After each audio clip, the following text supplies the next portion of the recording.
ele termina dizendo: Deus salvou um povo e depois teve que destruir o povo.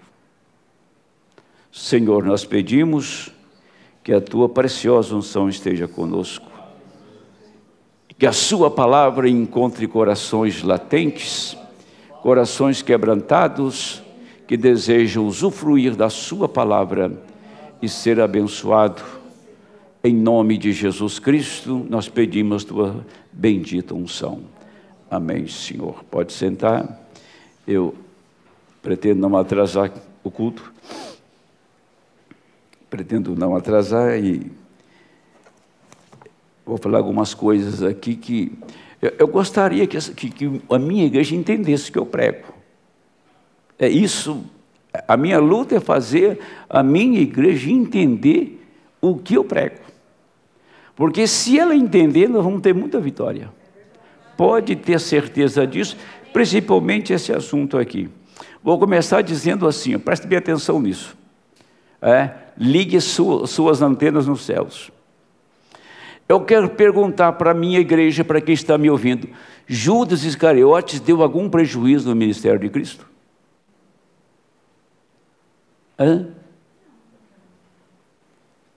Então, está aí.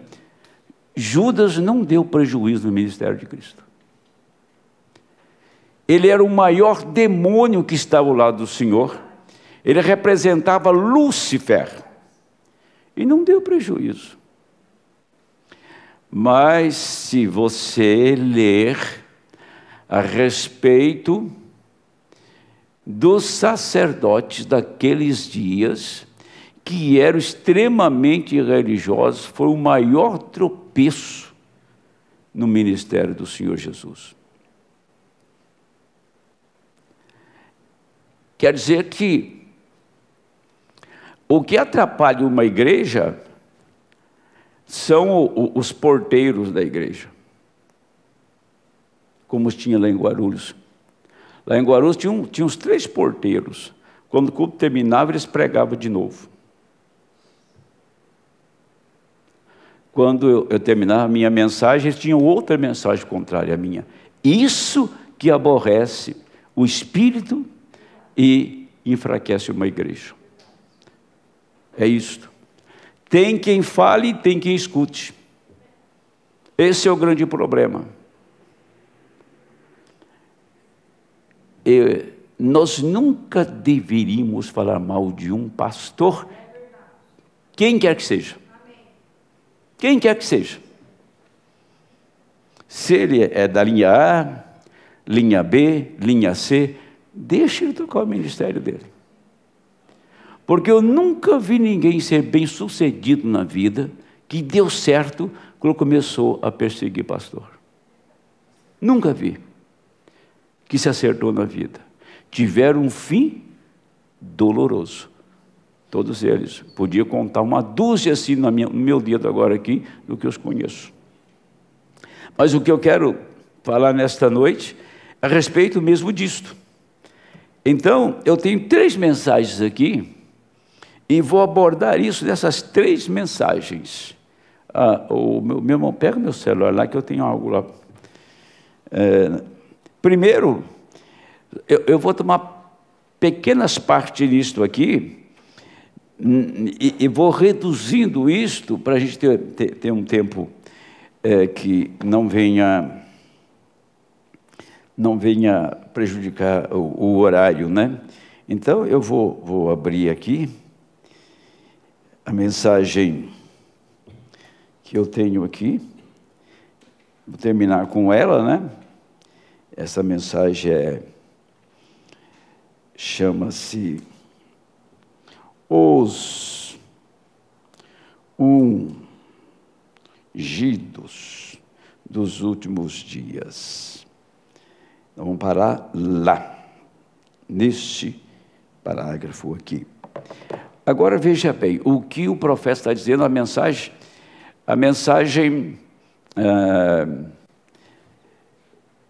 manifestação dos filhos de Deus. Ele diz assim,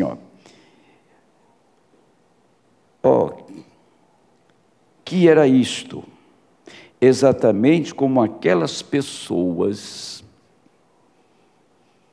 as quais haviam vindo todo o caminho desde o Egito, todo o caminho através do deserto, e chegaram bem próximo, suficientemente perto, para provar as uvas que saíram da terra.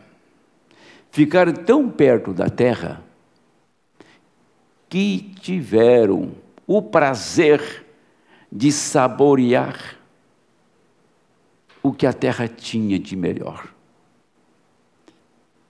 Eles ficaram tão perto que eles sentiram o sabor da terra.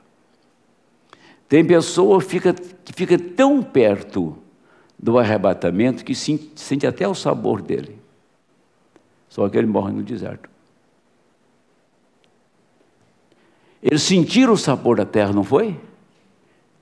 Eles atravessaram o Jordão, morreram, ficaram 40 anos no deserto e morreram. É o Mombrana que está dizendo, tá? Ele diz, o Mombrana disse, chegar bem próximo o suficiente perto para provar as uvas que saíram da terra. Irmão, ali, estes homens desejam, os homens de negócio do Evangelho completo, estes homens desejam que eu me retrate disso. Isso sobre Hebreus 6, aqui é Hebreus 6. Esse caso de Canaã ali, que eles morreram no deserto, é Hebreus 6. Hebreus 6, como posso fazê-lo? Como posso fazê-lo? Aqueles crentes da fronteira, eles nunca atravessaram, eles não podem atravessar.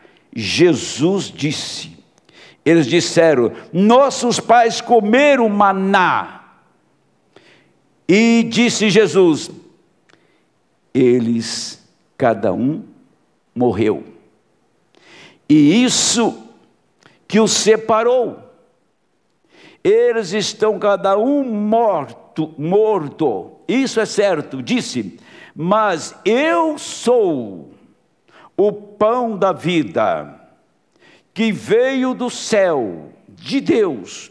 O homem que come este pão, ele nunca morrerá.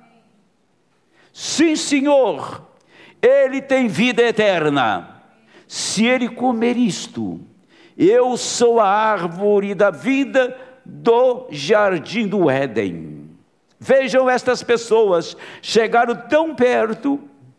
Vê se vocês observem, Hebreus 6, não voltando àquilo, mas Hebreus 6, estas pessoas foram participantes, chegaram tão perto e provaram o dom celestial, elas se assentaram ao redor, elas viram curas serem feitas, elas viram pessoas no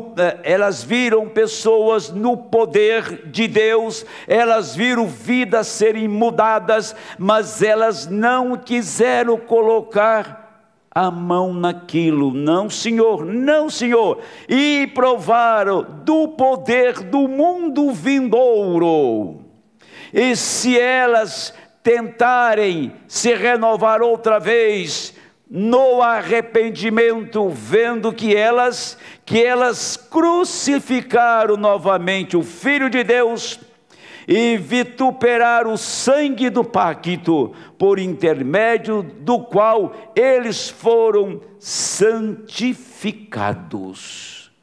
Provar o sabor do mundo vindouro, provar que há uma ressurreição. Eles comeram da terra, o que a terra estava produzindo não era das mãos deles, a terra estava produzindo ainda das mãos dos seus inimigos, porque eles não tinham entrado na terra, mas é para mostrar que mesmo com o inimigo nela, ela produzia. Mesmo o inimigo tendo posse da terra, a terra era boa. Mesmo o inimigo às vezes tomando posse de um crente eleito, ele é bom. Ele está a caminho. E você observa então que eles comeram. É como chegar numa igreja e romper o espírito na igreja, e Deus se derramar naquela igreja, naquele culto, e você sentir o gozo do mundo por vir, sentir o gozo celestial, sentir alegria indescritível na sua alma. Então provaram do dom celestial, provaram das coisas que existem no mundo do além, do outro lado, e eles estão perdidos. Agora ele está se referindo ao povo pentecostal, para você ter uma ideia onde eles foram parar. Eu quero adiantar a minha fala nesta noite por causa do tempo, mas agora vamos para Hebreus 7. Diz assim: só antes de encerrar, vocês se lembram do pacto incondicional que Deus fez com Abraão. Agora nós vamos falar sobre uma semente eleita. O que ele fez aquela tarde, quando Deus disse: deixe-me ver. Quando Abraão disse: deixe-me ver como tu vais fazer isso. Abraão perguntou para Deus, lá no capítulo 16 de Gênesis: Senhor, como isso vai acontecer? Como que é a dinâmica disto? Como que eu posso saber? Abraão está perguntando. E Deus chamou Abraão de lado e mostrou como era. Se você quer saber o que é o arrebatamento, então preste muita atenção, que nós temos uma escala de 3. Redenção não está completa na primeira e nem na segunda. Tem tantas pessoas que nunca deram muita atenção para isso. Redenção não é você estar batizado no nome de Jesus Cristo e dizer: Deus enviou um profeta, está tudo bem. Não. Redenção não é você ter uma vida separada, santificada. Ainda não é a redenção completa. A redenção se completa quando Deus, na realidade, te batiza com o Espírito Santo na mensagem da hora. Porque fé para o rapto está na mensagem, não está? Eles tinham fé no que Lutero pregava e eles entraram.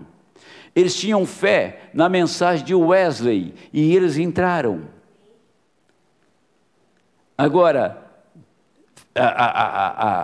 a fé perfeita se estabelece nesta mensagem. Mas fé na mensagem é só de ter a mensagem na mão?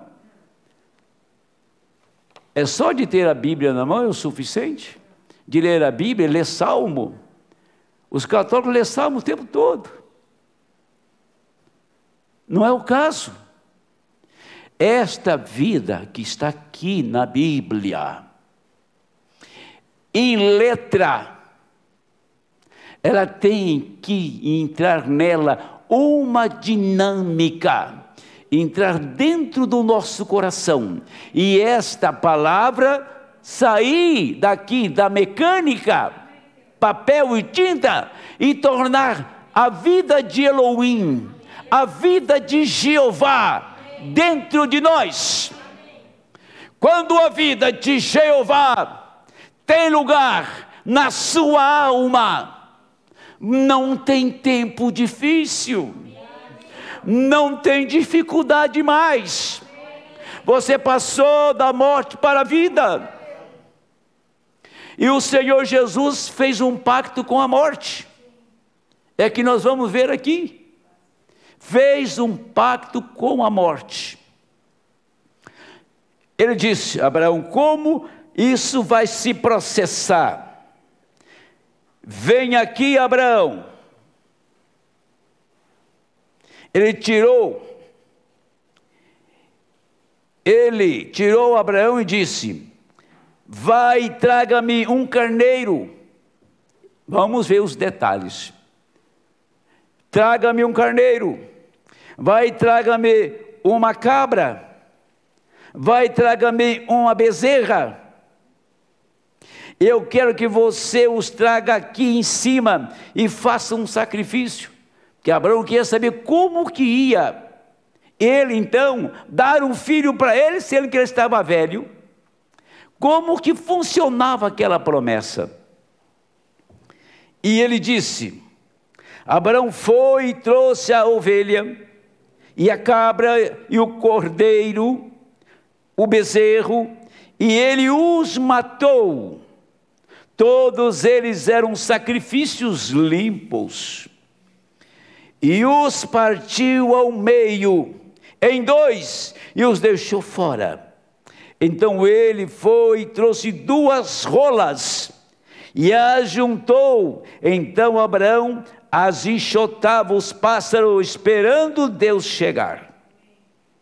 Agora, Senhor, ali está o sacrifício, como tu farás isto? Eu não sei como tu irás salvar o homem. Eu não sei como vai processar a salvação do homem de sua própria vontade. Eu não sei como tu irás fazer isso. Como tu podes fazer isso, Senhor? Abraão sacrificou esses animais, as rolas, o carneiro, a novilha, a ovelha, e ele ficou ali vigiando, estava vigiando o sacrifício. E quando o sacrifício estava ali, lógico que as aves de rapina estavam vindo sobre o sacrifício, ele vigiou o sacrifício. Não permitiu que uma ave de rapina roubasse o sacrifício e comesse do sacrifício. Ele estava vigiando aquilo que Deus tinha dito para ele: vigie. Ele vigiou, eles enxotavam quando elas chegavam. Então a semente de Deus, o homem eleito, ele vigia. Ele vigia por aquele dia no Calvário. Ele vigia o sangue derramado. Ele vigia para receber o Espírito Santo. Se ele não tem o Espírito Santo, ele está sempre em constante vigilância. Ele está a todo instante fazendo o quê? Um inventário, um exame. Eu estou vigiando o sacrifício. Paulo disse que nós somos o quê? Sacrifício vivo, agradável a Deus. Isso está em Romanos 12. Quer dizer, então o sacrifício hoje sou eu. O altar hoje sou eu. Lá era o sacrifício, Abraão ia e ofereceu, esperando ver o que Deus ia fazer com o sacrifício, esperando qual era o processo daquele sacrifício. Mas aquilo era uma sombra, que hoje o sacrifício é você, meu irmão. O altar que Deus responde a oração é você. Deus não responde a oração num altar caído, falido espiritualmente. Deus não responde uma oração, uma pessoa que está, como se diz, chocando com a palavra o tempo todo, se rebelando contra a palavra o tempo todo. Nunca devemos pensar na figura da igreja. Como eu estou aqui com esta audiência, estamos aqui reunidos e estamos aqui ouvindo a palavra, ao redor da palavra. Isso aqui é uma parte fundamental. Ela é muito importante. Mas o que acontece aqui tem que ser vivido. O que Deus fala neste lugar é para viver. Por isso que você não está aqui para ocupar um espaço no banco da igreja. Você não está aqui apenas porque nesta noite você pegou uma folguinha e correu para a igreja. Então você está fazendo um mal pior. Você está neste lugar, primeiramente, porque você sabe, se Deus não fala aqui, Ele não fala em lugar nenhum mais.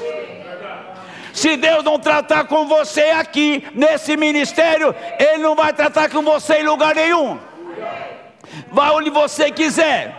Deus estabelece uma regra, Deus estabelece uma maneira, e Deus não foge àquela maneira. Se Deus te pôs neste lugar, é aqui que Ele vai te levar à perfeição, é neste lugar que Ele vai tratar com você, é aqui que nós encontramos com Ele, é aqui que nós ouvimos. Agora veja bem, vamos lá no que eu estou dizendo, que é acerca do sacrifício de Abraão. Agora, deixa eu ver aqui. Opa, é que a página virou, não vi. O Senhor disse, agora observe, Abraão, você é um profeta. Deus falando com ele. Assim, Abraão, suba aqui, ponha-se aqui embaixo, enxote os pássaros, vigie o sacrifício. Assim ele tirou todos os pássaros, até que o sol começou a baixar. Isso tem uma mensagem? Foi quando o sol começou a se pôr. A mensagem que Deus enviou foi exatamente no pôr do sol. Que reconhecemos o sacrifício. Que o anjo desceu, pôs um pé na terra e outro no mar. Foi bem no pôr do sol. Foi no pôr do sol que o livro foi aberto. Foi no pôr do sol que Jesus se revelou à noiva. Foi no tempo da tarde. E aqui era o pôr do sol, como diz lá em Gênesis 16, é o pôr do sol. E o que aconteceu ali? E a primeira coisa que você sabe, Deus desceu. Quando ele desceu, Abraão começou a ficar sonolento. É quando, mostrando o final da jornada, mostrando o fim, ele começou a ficar sonolento. Deus disse, Abraão, eu vou colocar você para dormir. Então aqui está Abraão morrendo. Aqui está Abraão morrendo. Vou pôr você para dormir. Deus pôs o Senhor Jesus para dormir por 3 dias. Não foi? Vou te colocar para dormir. E Abraão dormiu. Agora ouça, amigo legalista. Deus tirou Abraão completamente fora do quadro. Ele não tinha nada a fazer dentro dele. E aquela é a maneira que ele te pegou. Você diz, eu busquei a Deus. Você não buscou. E Deus te buscando, não você buscando a Deus. Você nunca o fez. Sua natureza é errada. Você é um porco, você não sabe nada diferente, você simplesmente vive em um curral de porcos, isso é tudo que você sabe. Você ama isso, beber cerveja, vadiar, andar com a esposa do próximo e fazendo tudo o que pode fazer de mal, simplesmente parecendo bom. Irmão, nós estamos tendo um grande tempo. Você pensa que é bom, mas Deus bate no seu coração. Aquilo é o que muda. Você batendo em Deus, Deus batendo em você. Adão nunca bateu no coração de Deus, Deus bateu no coração de Adão, e você é um filho de Adão, antes que Adão pudesse ser um filho de Deus. Novamente, Deus teve que bater em seu coração, antes que você possa tomar um filho de Deus, e Deus tem que bater em seu coração. Então Abraão foi dormir. Quando ele foi dormir, o que foi a primeira coisa, o que ele viu? Uma escuridão verdadeiramente horrível. Aí está o inferno. Abraão morreu e foi para o inferno. Foi por onde Jesus passou, porque Jesus é a semente de Abraão. Ele morreu e foi para o inferno. Sim, Abraão morreu, pôs para dormir. Quando ele foi dormir, o que foi a primeira coisa que fez? O que ele viu? Viu uma escuridão verdadeiramente horrível, assustadora, pavorosa. Aquilo é a morte. Aquilo é a morte que vem sobre toda a raça humana. A morte. Então ele olhou um pouco mais longe que aquilo. Ele viu uma fornalha, ele viu um tufo de fumaça. Antes que você tenha fumaça, você tem que ter fogo. Aquela é a razão pela qual eu creio no inferno como um lugar ardente. Ele mostrou todos. Nós estamos sujeitos à morte, todos nós deveríamos ir para o inferno, porque nós somos pecadores. Veja isto agora, mas além daquilo, ele viu uma pequena luz branca. E esta pequena luz branca, o que é luz? O que era aquela luz branca? Aquele pilar de fogo que foi adiante dos filhos de Israel, o pilar de fogo que encontrou Paulo na estrada para Damasco, o pilar de fogo que tirou Pedro da prisão, o pilar de fogo que está aqui nesta noite. Aquele eterno e perpétuo Deus, Ele mesmo andou entre os sacrifícios. Deus estava andando entre os sacrifícios divididos. Oh, que coisa! Para trás e para frente, sobre cada um deles. Isso é como eu vou fazer isso, Abraão. Observe-me. O que eu vou fazer? Eu estou fazendo um pacto aqui. Eu vou tomar um juramento que, de acordo com a semente, eu levantarei um intercessor.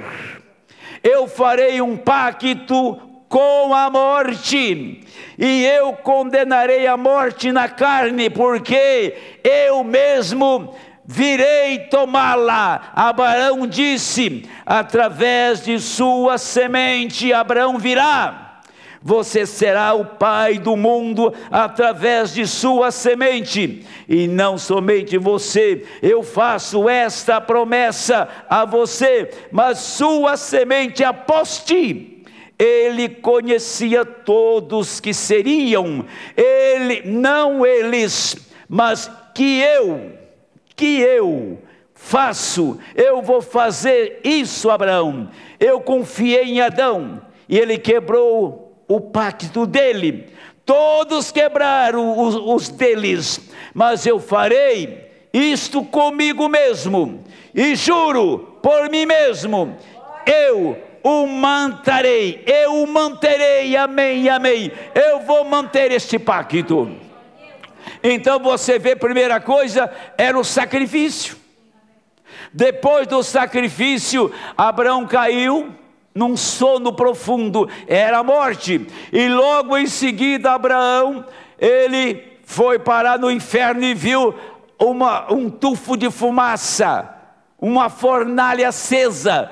E quando ele viu isso, ele olhou, viu os sacrifícios, e uma luz branca ia através das partes divididas do sacrifício, ia e voltava, ia e voltava. Isso significa que Jesus desceria no inferno, iria lá, esse é o pacto que ele fez, e tiraria cada semente de Abraão que estava condenada. Todos quebraram o pacto, eu faço comigo mesmo, eu vou me encarnar, eu vou me tornar um homem, vou morrer como um homem, vou descer no inferno, mas o inferno não vai me reter, eu vou destruir a morte, eu vou vencer a morte, através da minha morte no Calvário, amém.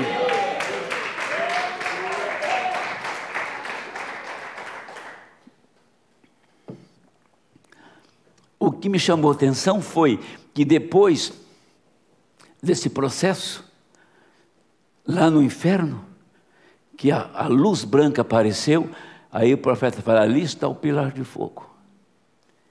Ali está quando Deus tirou Israel, um pilar de fogo guiou Israel. Quando Deus foi tratar com a igreja, um pilar de fogo tratou com Paulo. Quando Deus veio tratar conosco, um pilar de fogo veio para vindicar o profeta. Isso representa exatamente aquele pacto que Deus fez com Abraão, que aquilo era Cristo morrendo, Cristo era o sacrifício, Cristo foi no inferno, o pilar de fogo era Deus em uma teofania. Então, tinha que ter uma luz na frente, depois de todo o processo. Quando ele saiu em 16, no 17, ele chega e muda o nome do velho Abraão, e era Abrão, agora é Abraão. No 18, ele aparece em carne para Abraão, para transformar Abraão. Quando Abraão viu um homem encarnado e chamou de Elohim, Deus em carne, então ali estava começando o processo de transformação para o velho Abraão. Quando ele viu Deus encarnado, o processo entrou em ação. Em 28 dias ele estava transformado. Deus enviou um profeta para abrir a palavra, para mostrar essas coisas que ele está mostrando aqui, esse sacrifício aqui, que representou Cristo, esses animais, o pilar de fogo depois do sacrifício, o pilar de fogo depois do inferno, quer dizer, aí você passa por 3 etapas, a última etapa é Deus numa teofania, é quando o seu corpo, você está aproximando do seu corpo verdadeiro. Nós estamos num corpo mortal, um corpo que envelhece, um corpo que acaba e apodrece na sepultura, mas à medida que a palavra vai abrindo, à medida que você vai vendo as coisas acontecendo, e Deus abrindo a palavra, então você, a sua alma, o seu espírito, vai aproximando daquele corpo.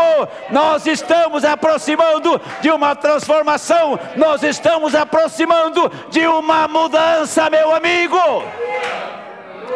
Se você é um filho de Abraão, você passou por esses processos do sacrifício, você veio do inferno, nós estamos condenados ao inferno, e Deus desceu no inferno, e lá tinha um sacrifício para tirar Abraão de lá. Você estava no inferno, e tinha um sacrifício aqui para tirar você de lá. Agora você observe bem uma coisa, quando este corpo começa a aproximar desse corpo aqui, porque aqui tem uma alma, o gene de vida está aqui, a vida eterna não está ali, está aqui, e tem um corpo ali. Conforme esta palavra começa a se desvelar, e Deus vai desvelando, e Deus vai abrindo a palavra, você vai aproximando desta pessoa, que você não conhece, você não sabe quem é, mas você sabe que Ele está lá te esperando, e quando você chega lá, entrar naquele corpo, aí você vai saber quem é você. Aí eu vou conhecer, disse Paulo, aí eu conhecerei como eu sou conhecido. Eu não me conheço, mas o meu Senhor me conhece. Você não se conhece, mas o Senhor te conhece. Mas quando você chegar lá, você vai ser conhecido como Ele te conhece. Amém.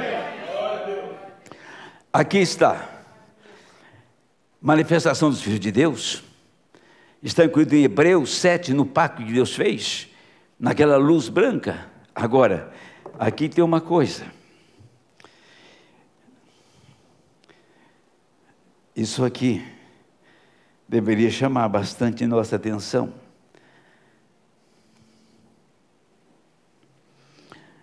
Quero dizer que o que acontece, que se isto não for entendido,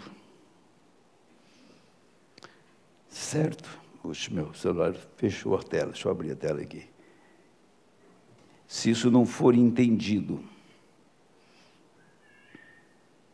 nós vamos continuar religiosos.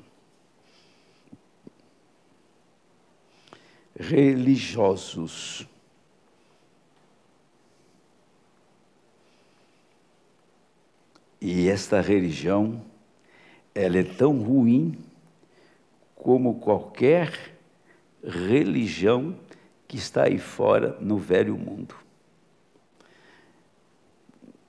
Eu estou tendo um problema aqui só de ele abrir e fechar.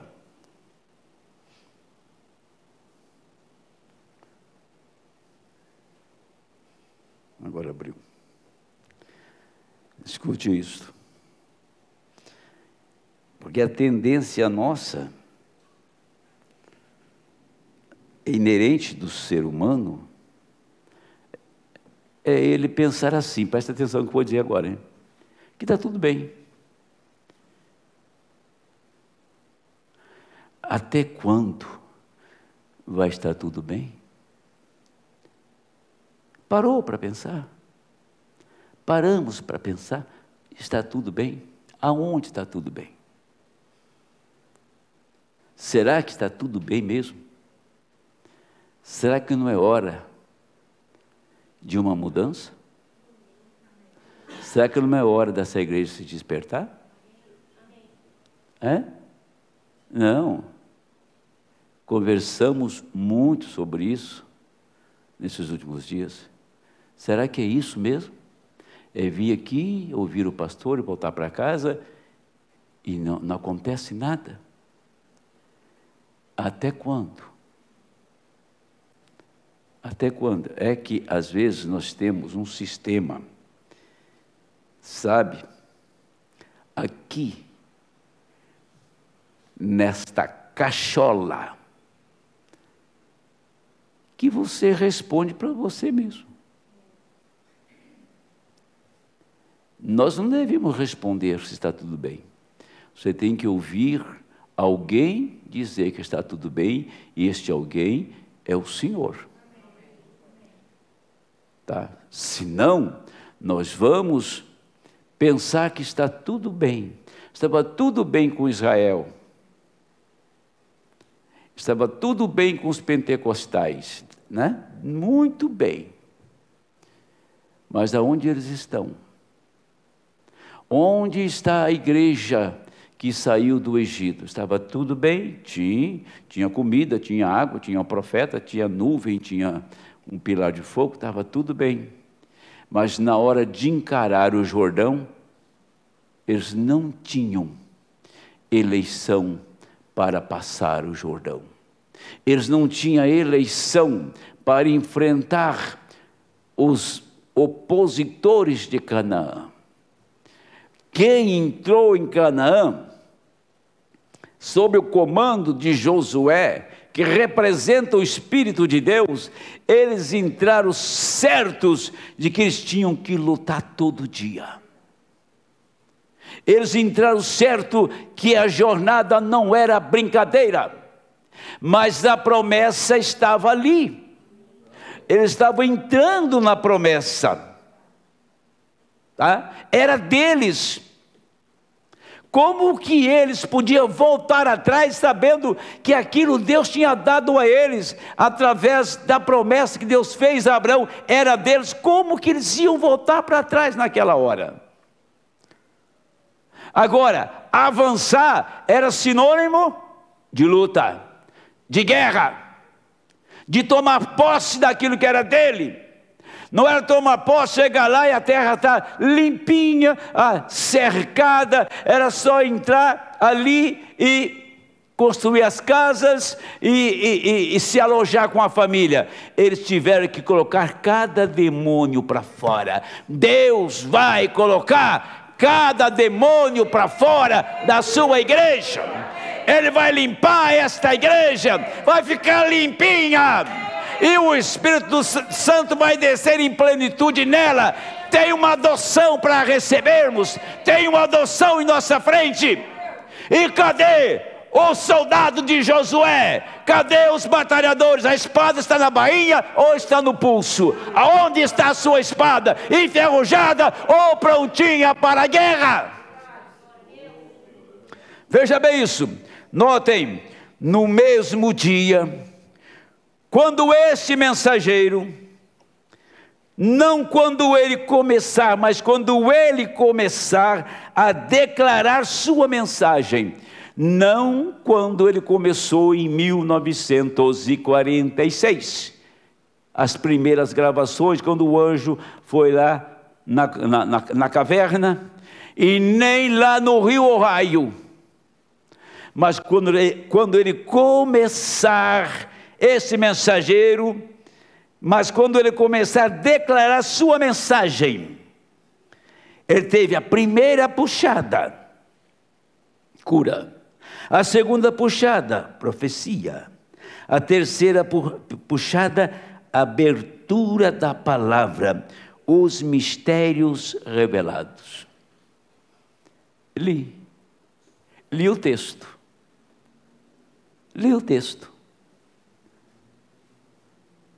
é que o que acontece é ler o texto, mas é ler o texto, então leia a Bíblia. Leia a Bíblia, está tão longe de Deus como o Oriente está do Ocidente. Fala de terceira puxada e nem nasceu, de novo, estão me ouvindo? Está me ouvindo de verdade? Fala de terceira puxada e nem sequer nasceu ainda, de novo. Não entrou nem na primeira fase. E fala de terceira etapa. Aqui está. Não há ordem mais superior para revelar a palavra do Senhor do que profetas. Mas a única maneira do profeta poder ser um vindicado é pela palavra. E lembre-se, a terceira puxada foi a abertura dos selos, dos 7 selos, para revelar a verdade oculta que tem estado selada na palavra. E ele diz, então nesse dia, agora que vamos chegar no que eu falei. Eu disse, todos os seus motivos devem ser direcionados a Ele, a Cristo. Se não for, vai ficar uma brecha. Não vai? Se não for, vai ficar uma brecha. E é exatamente ali que vai entrar qualquer espírito vagabundo, espírito enganador. É porque ficou uma brecha. Se Noé deixasse uma aresta na arca, ele estava perdido, ela enchia d'água.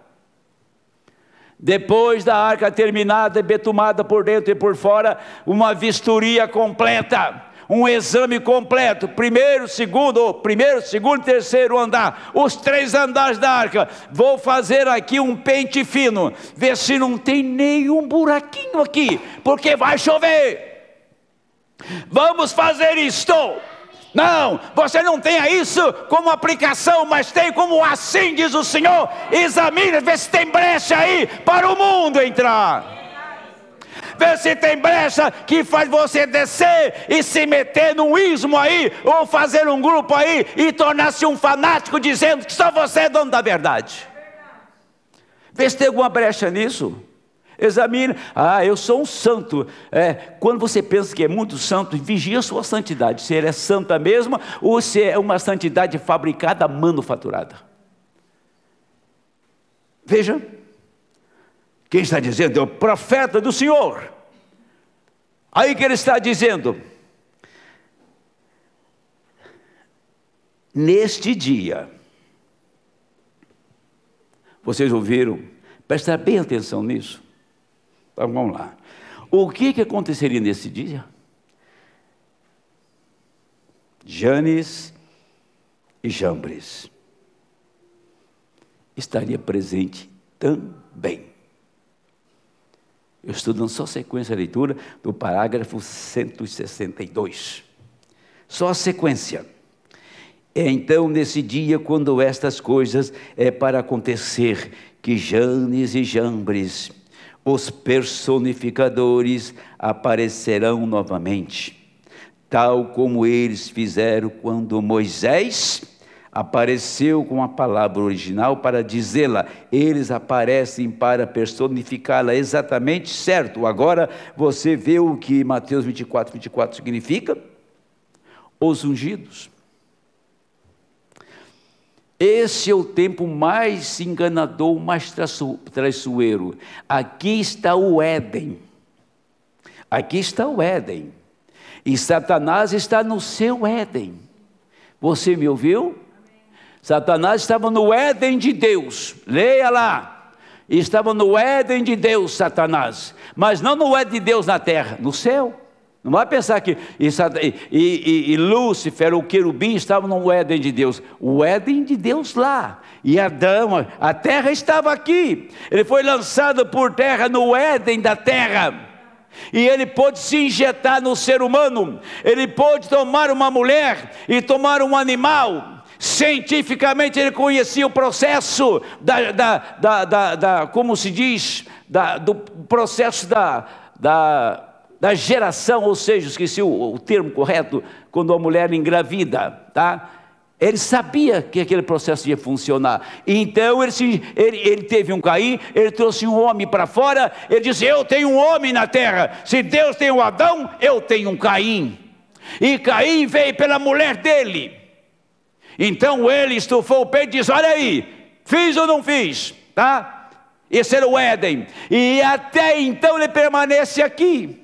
Ele tomou posse disso, porque Adão vendeu isso para ele. Adão pôs na mão dele isto. E o Senhor lá no Calvário disse: eu vou resgatar o que Satanás tomou dos meus filhos. Eu fiz um pacto com a morte e vou vencer a morte. Eu tenho que morrer para vencê-la. Aí está. E a morte veio e cravou um ferrão nele, e o ferrão ficou no seu corpo. Ele saiu e ressuscitou no terceiro dia.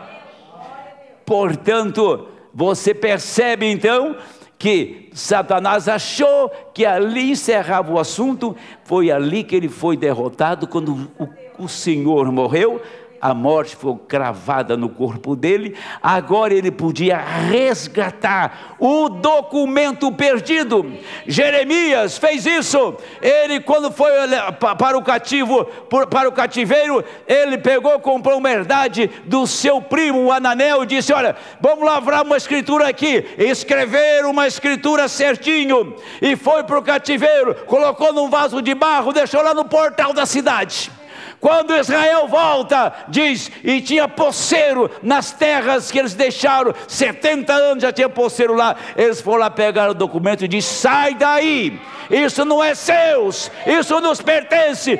Deus pegou um documento e disse, através de Jesus Cristo: saia daí, saia deste homem, saia desta mulher, essa terra me pertence, isso aqui é o meu Éden. E Deus desceu no seu Éden, e o Éden de Deus é você nesta noite. O Éden de Deus não é esse mundo velho, e nem está lá no céu. Você é o Éden dele. Deus desceu no Éden dele, estabeleceu o seu trono aqui, para Satanás nunca mais pôr a mão nisso. Amém. Entendeu? Aonde é o Éden dele agora? Por isso, esse título aqui, que eu estou pregando, todos os nossos motivos deve ser direcionado a Ele. Se não for focado nele, vai ficar uma brecha. E você pode ter certeza que não vai terminar bem. Essa embarcação vai naufragar.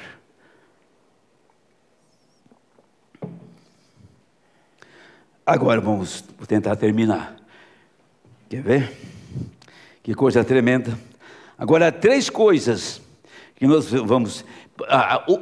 por isso que eu falei, Judas não deu problema para o Senhor. Judas não fez nenhum grupinho. Judas não evangelizou ninguém. Entendeu? Judas só fez uma coisa, na hora final, ele foi lá e vendeu e foi para o inferno e acabou.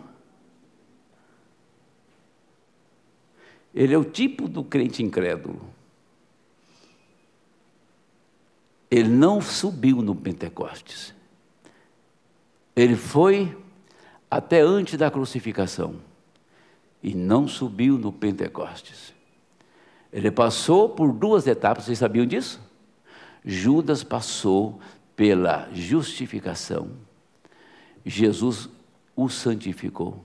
Lá em São João 17, Jesus chegou para os 12 e disse assim: Pai, santifica-os na verdade, a tua palavra é a verdade. E Judas estava lá. Ele foi até na santificação. Depois ele virou de ponta cabeça e aterrissou no inferno. Tá? Mas lá estava um Anás, um Caifás, e lá tinha uma legião de demônios ali para combater o Senhor e fazer confusão com aquele povo. Mas Judas não deu problema. Tem pessoas nesta nação aqui que deu sérios problemas para a gente. Muito prejuízo. Foi uns 3 aí. Mas passou um por aqui. Eu fui à porta dele 11 anos. Pegue todas as mensagens que ele pregou e põe um dedo no erro doutrinário dele. Procure. Te desafio a achar um erro doutrinário dele. Tá? Não fez nenhum mal para nós. Só se rebelou, acabou. Mas aqui de dentro, o sacerdote aqui de dentro, olha o prejuízo que está dando. É só você pensar nisso. Estão entendendo isso? Está claro isso?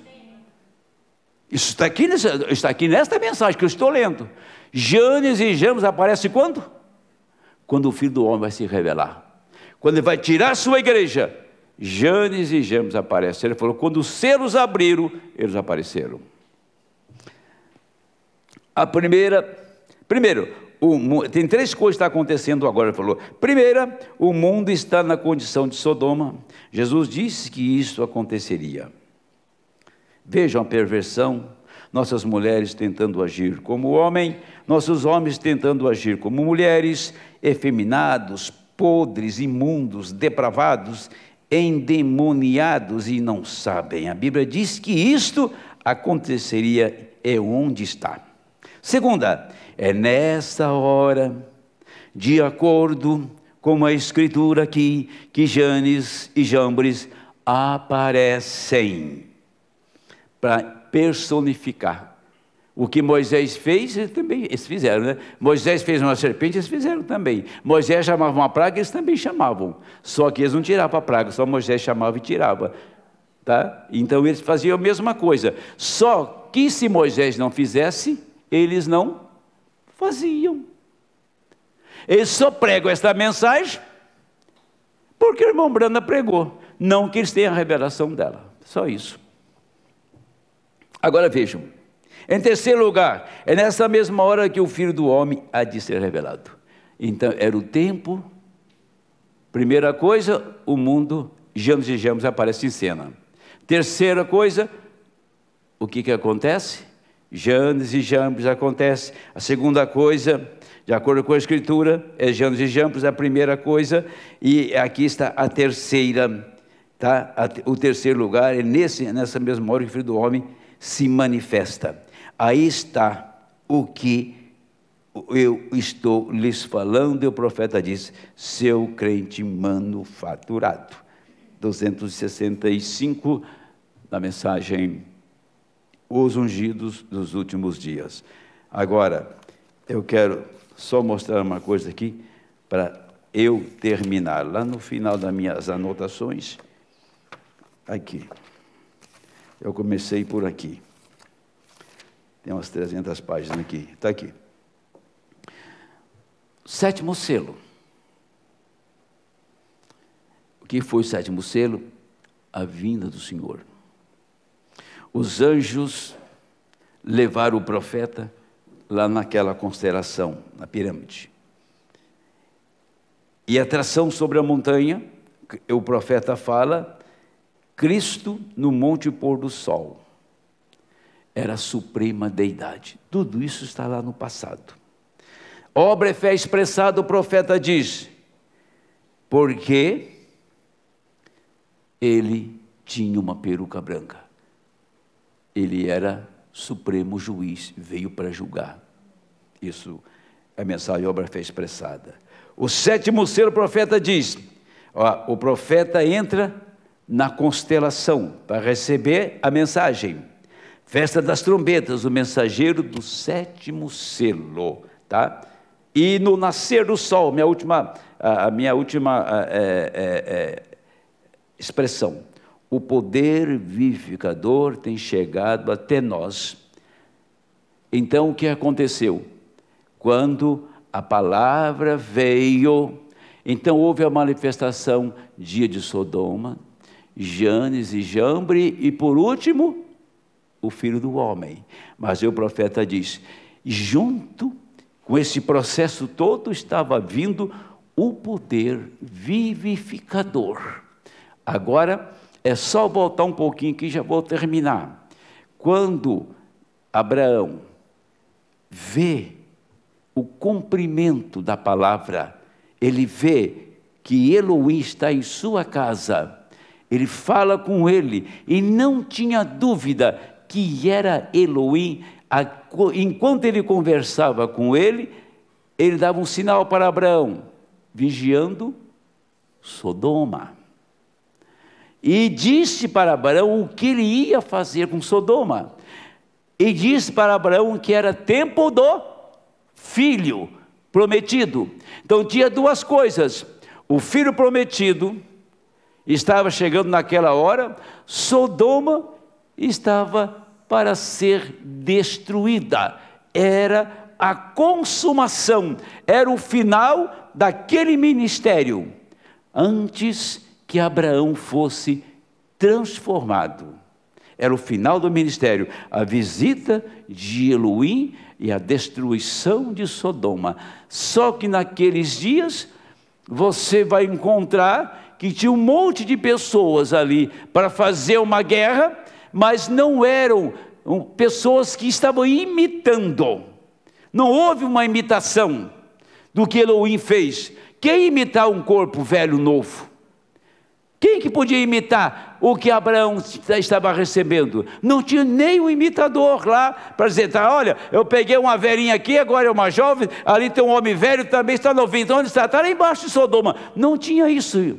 Mas no tempo que apareceu aqui o Senhor Jesus Cristo, tinha exatamente o mesmo espírito. Esse espírito começou com o nicolaísmo e veio para balanismo e veio para jezabelismo. Nicolaísmo era subjugar o povo, era manter o povo preso a um sistema. Balaão era dinheiro e fama, e Jezabel era o mundo. Esses três espíritos reuniram aqui para dar gás, para dar a esse sistema a sustentação para Janes e Jambres. Se não tivesse Jezabel, não tivesse Balaão e nem nicolaísmo, não tinha comida para sustentar Janes e Jambres. Mas eles são sustentados porque tem um sistema sustentando eles. Mas eles não podem ficar naquele sistema lá denominacional. Eles têm que correr aonde está a verdade. Eles têm que vir aonde está o assento do Senhor, onde está o profeta, onde está o William Branham, onde estava Moisés, tinha Janes e Jambres, onde está o William Branham, tem Janes e Jambres. William Branham foi tirado e Janes e Jambres vai até o final. Mas uma coisa é verdadeira: ele não vai ter nenhum sucesso com o eleito. Janes e Jambres não impediu Moisés de entregar o cajado para Josué, e nem impediu do eleito entrar em Canaã. Ele não vai impedir a noiva ir embora daqui. Por quê? Porque o eleito está circuncidado. Circuncisão na alma, batizado com o Espírito Santo. O eleito tem os seus ouvidos circuncidados para receber só a palavra, para receber o assento do Senhor. Não entra nem a comichão, levantando doutores para si, conforme suas próprias concupiscências, tendo comichão nos ouvidos, recebendo coisas que não faz parte da mensagem, mas é injetado nela. Nisso chama comichão nos ouvidos de doutores conforme suas próprias concupiscências. Mas se o diabo tem os seus agentes para fazer isso, Deus tem um agente só, chamado Espírito Santo, que está escrito, e você está selado até o dia da redenção. Mal nenhum pode fazer, mal nenhum pode causar ao eleito. Você pode passar em águas turbulentas, passar por grandes lutas em sua vida. Uma coisa é certa: Satanás não te encontrará. Por quê? Porque Deus desceu neste tempo no seu jardim. E quando ele desce nesse jardim, entra nesse Éden aqui, não é o Éden lá dos lados do Iraque, não é o Éden geográfico, o Éden espiritual, sua alma, o corpo de Deus. Deus tem um corpo, esse corpo é sua esposa. Se um homem casado, ele tem um corpo, a esposa dele é o corpo dele. Jesus tem um corpo aqui na terra, ele entrou dentro desse corpo, e ali está todas as virtudes do céu. A ressurreição está aí, a eternidade está aí, todas as virtudes celestiais, o poder que disse haja e as estrelas apareceram, o poder que diz haja e tudo se formou, esse poder se condensou dentro de um pequeno mortal que é você. Dá para entender a grandeza desse Deus?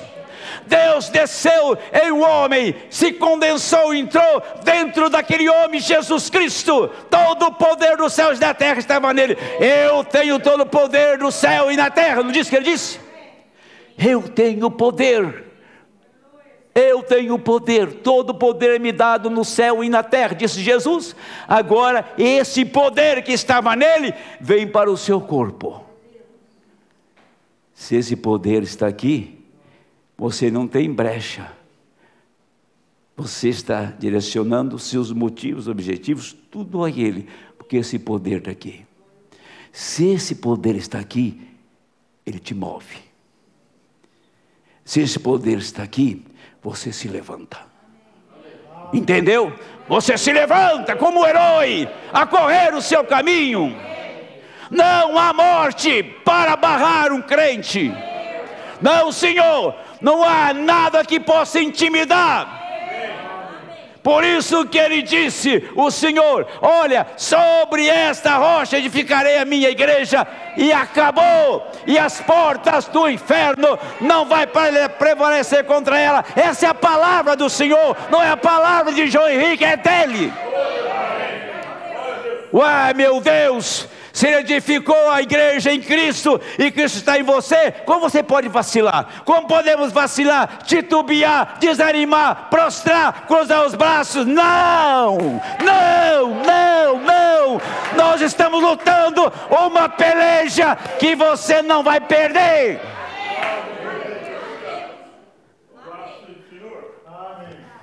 Eu ando meio desanimado com os crentes aí, que te falar, não dá nem amém. Pregação de fazer o inferno fechar a porta. Ele não fala nem amém. Ou não está entendendo, ou tem outra coisa. Porque isso me sacode, isso mexe nas minhas entranhas, isso me deixa religioso. Eu sei que o meu Redentor vive. Amém. Dá para ficar quieto? Dá para ficar quieto nesta hora? Tem que pregar até sair fumaça da garganta. Tirar, sim, tirar fogo da penha. É como o martelo que esmiuça a penha, disse Jeremias. Assim é a minha palavra. Aleluia. É isso, minha gente. Deixa levantar. Cada diabo que levantar vai só quebrar a cara. Cada demônio que levantar vai perder. Ele já perdeu no Calvário.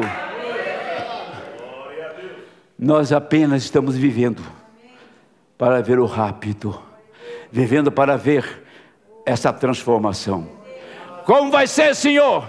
Como vai ser essa coisa? Cadê o filho? Como que o Senhor vai salvar o homem? Eu não vejo o caminho. Vem cá, Abraão. Pega esse sacrifício aí, parte no meio.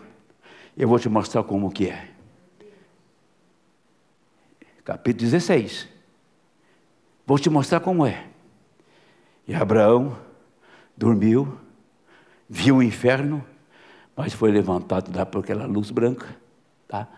No 17, agora não é Abraão mais, agora é Abraão. Mas você viu que ele passou por 3 processos antes da mudança dele. Por 3 processos antes de mudar o nome dele.